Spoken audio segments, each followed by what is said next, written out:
Біз Шығыс Қазақстан облысы Күршім ауданы, Самар ауданында осы екі ауылдың тұрғындарының атынан келіп отырмыз. Өзіміздің Алматыда тұрмыз.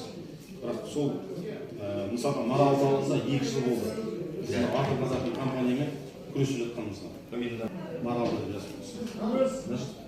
Маралдыға байланысты мен тексерісті қазір ашып, тексерістің қорытындысы бойынша заңбұзушылық анықталды. Қазір сотқа берді, бір сотын енді өкінішке орай қазір инспекцияға звондайды, Маралдың үстіне справка түскен. Қандай стадияда болып жатыр Маралды? Енді мына жерде қазір кейінгі сіз көтеріп жүрсіз ғой, общественный слушание мәселесі. Сол общественный слушание бар кәдімгідей. Мына соңғы мысалы 26 қаңтар өткен общественный слушаниеде вообще өрескел заңбұзушылық болды. Мына Мұрат Байчев ол комитеттің төрағасы.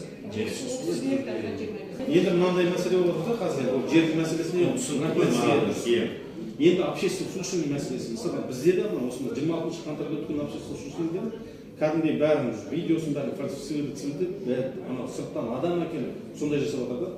Мысалы Құлынжонда да сондай болды. Ошол келіп өздері мысалға департамент экологиядан келіп өтірік сұрақтар қойып, енді барлығы қазір сөйтіп дайындап жатыр да, баяғы бізде общественный слушание бәрі заң жүзінде өткізіледі, сондай мәселе болды. Общественное слушаниеға министрге хат жазайды, соған байланысты тексерісті ашайды по общественному слушанию. Дұрыс па? Все, мен қазір министрлікке байланысқа келесі аптада жұмыс басталғанда, мен тиісті хаттарыңызды жолдаңыз менің атыма. По данному вопросу общественное слушание өтпеген, өтірік өткен, жалған қорытынды шығарған, сол факті бойынша маған хаттарыңызды жолдаңыз. Мен ол хатты министрлікке дейін. Егер министрлік жауап бермесе, онда басқаша әңгіме болады.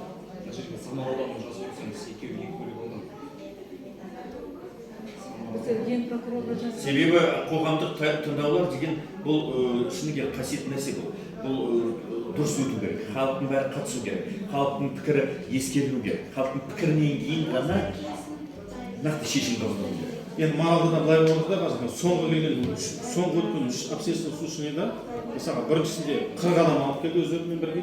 Сол ана ауылдың халыққа біз мына общественный слушаниеге қатыспаймыз деген өздерінің 40 адамдар көргізіп, бүкіл ауылдың адамдары қатысып сөйтіп өтіп Оны мен оқыдым, түсіндім. Мен тек қана қазір общественное слушание байланысты, қоғамдық тыңдауларға байланысты министрліктен есеп алайын. Керек болса министрдің өзін түсінді ғой, Нысанбаевты. Жақсы келістік па? Менен хатты күтесіздер. Маған телефон беріңіз, кіммен байланысты?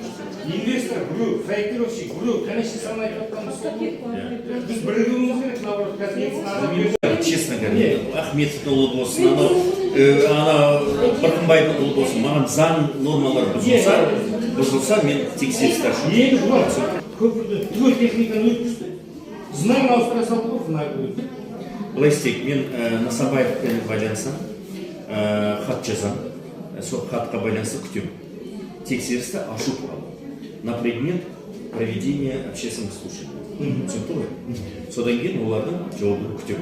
Егер де тексеріс ашылмаса, тексеріс дұрыс өтпесе, тексерісті ашпаса, не тексерісті ашып, оны ешнәрсе анықтамаса, онда басқаша.